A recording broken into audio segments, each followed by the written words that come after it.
So I want to talk about the different things that occurred from the press conference, SmackDown, and what my thoughts are about the whole thing. So bear with me as we go over this. Got the little guy here, Fit Finley, my son, named after the great Finley, former WCW wrestler, former WWE wrestler and trainer now. But the Cody Crybabies, first things first, I think it's wonderful how WWE builds things up. And I also think it's hilarious how fans act, where they were all up in a riot because of the whole Cody situation. I know I said that Cody should, win the title in Madison Square Garden because that's really what the story was all about, winning the title in Madison Square Garden where his dad won it, only to have it taken out of his hands. So that would have been more picture perfect, but then it got changed the narrative to winning at WrestleMania, which I guess that's a great moment for him to honor his dad's legacy, the American Dream, Dusty Rhodes. But I thought it was hilarious how The Rock went on Pat McAfee and started talking smack about the Cody Crybabies, and then you could just see the writing on the wall that The Rock was about to turn. When we got to the press conference, it was quite a surprise to see Big E there along with CM Punk, two guys out with injuries, two significantly terrible injuries, one very terrible for Big E. Side note, his doctors don't want him wrestling again. If he doesn't wrestle again, it was a Hall of Fame career. He's literally done everything. The guy has nothing to, look back on and regret. He was a fantastic guy. He'll be in the Hall of Fame, no doubt, for not only his singles contribute, or not only his singles like accolades, but his tag team ones as well with the New Day, which is actually about 10 years old now, a whole decade of the New Day. Who would have thought, right, when Xavier Woods put them all together? But the whole thing started then with Seth Rollins coming out and doing his little weird dance and getting the crowd going, and then he got right to the point, wanted Cody Rhodes to come on out and make his decision, which then the tribal chief himself came out with Paul Heyman, milking the crowd. Kind of reminded me of like a UFC press conference, the way they had it set up, or like a weigh-in event. Roman did his thing, started burying Seth Rollins, his little brother, calling him a bum, telling him to get out of here, and that he makes a decision because Cody took too long and he wants The Rock.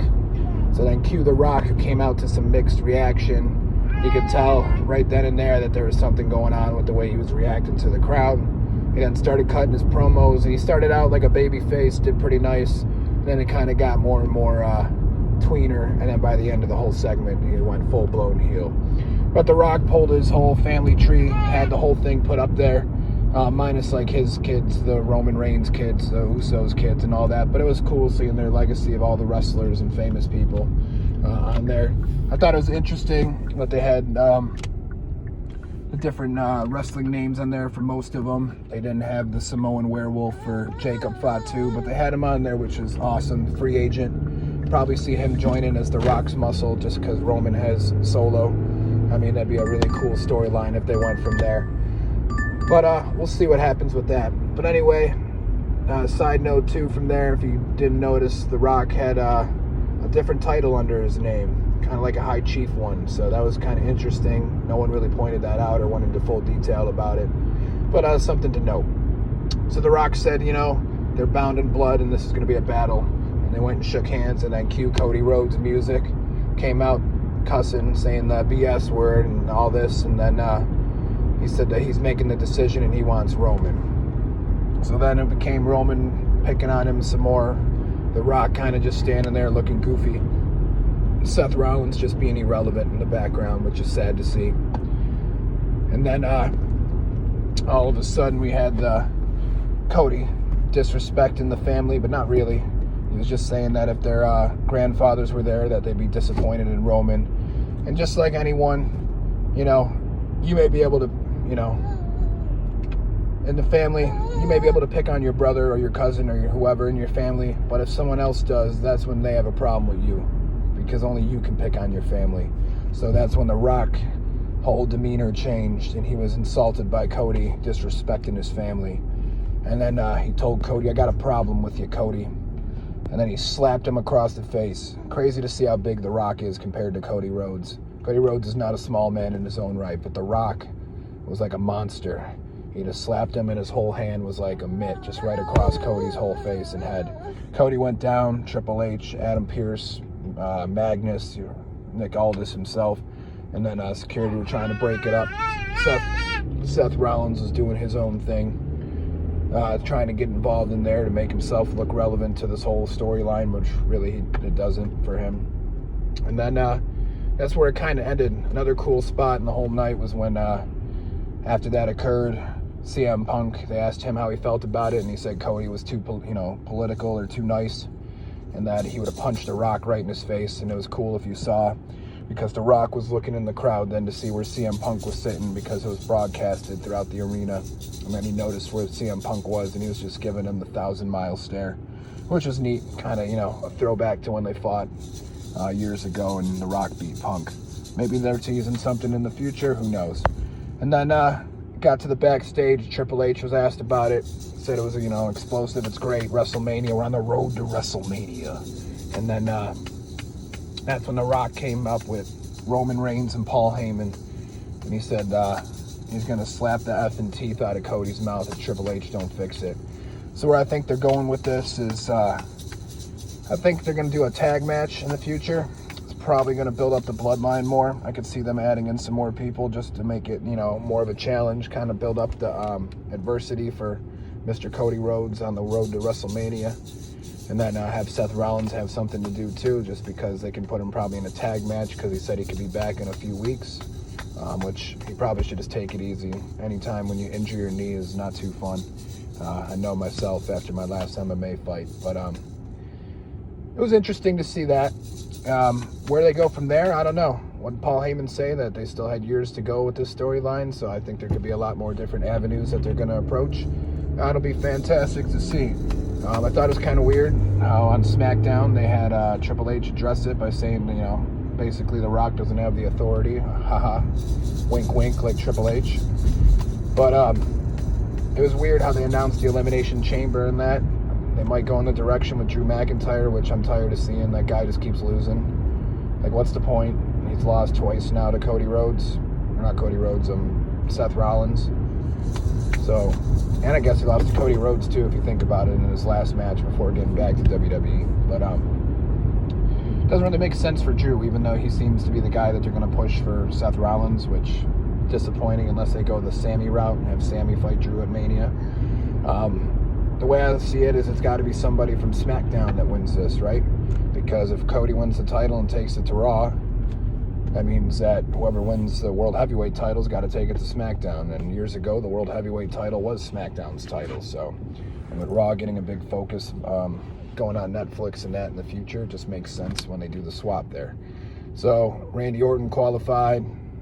Drew McIntyre, which I think is the red herring. He's going to be the one that everyone thinks is going to win. They still have some other qualifying matches. They got Ivar and LA Knight, Logan Paul, Kevin Owens.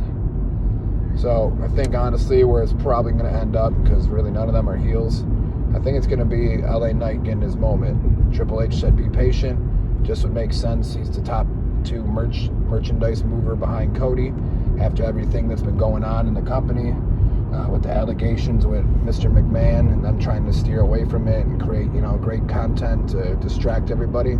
I think they'll probably do something where Cody gets the big win for Roman on the night 2. LA Knight gets his big moment, wins the World Heavyweight title, so then they have everybody happy. Rhea Ripley can defend her belt and continue it by beating Becky Lynch.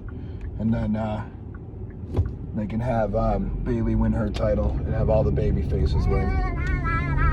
Give Finley, exactly. Give the fans what they want. Give them the support. Give them the happy ending, because a lot of times they don't really do that. And with Triple H finally having full creative control, it just makes sense. They could have Gunther win to maintain his whole, bad guy. So some bad guys win, some heels win. Same thing with Logan Paul. He can beat whoever. Bobby Lashley or something. I don't know. But it's going to be weird what's going on. Do I think it's going to be a great WrestleMania season? Yeah.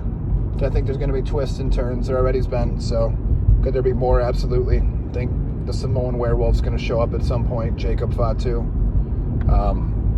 When they add him in, that'll be a huge game changer. Never seen him wrestle. Guy's fantastic.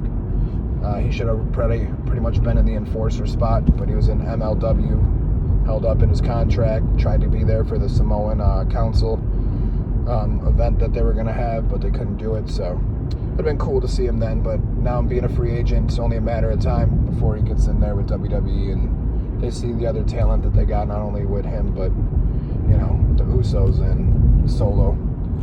So, overall, I think it was great. I think all the Cody crybabies need to calm down. Everybody's quick to judge things before they even know what's going on. You got to enjoy the storylines. You got to enjoy the build-up. Triple H ain't no Mr. McMahon. He has this all long-term storytelling. He's been doing it since he was in creative control of NXT. So you just got to enjoy the show.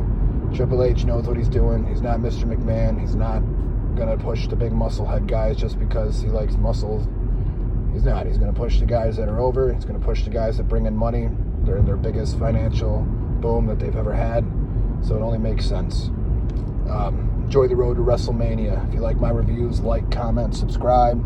I also post other videos about Dragon Ball Z, Super, GT, Dragon Ball, wrestling, jiu-jitsu, Muay Thai, MMA, and then obviously about my kiddos, Mr. Joe and Mr. Finn. Shout out to my wife who just had her birthday yesterday. I love you, doll. And shout out to my family. I love you guys. Remember, be kind and humble to everybody you meet. You don't know the challenges people are facing in life.